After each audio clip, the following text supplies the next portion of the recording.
So, fellow mechanical engineering students.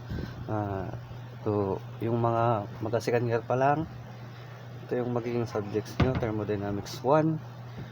Yung course reference natin ang author ng libro na to ay si Hipolito B. Santa Maria and Dante V. Guidaria. So, ang purpose ng video na to is to solve problems related to the topics inside this book, and also we will be solving problems also in a given sample problem. So I'll be explaining it to you in a simplest term, kumbaga.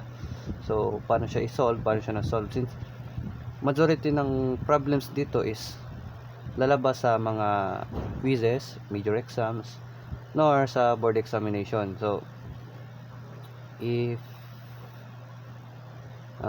mostly ito yung course reference ng mga professor na kinukunan nila ng mga problem.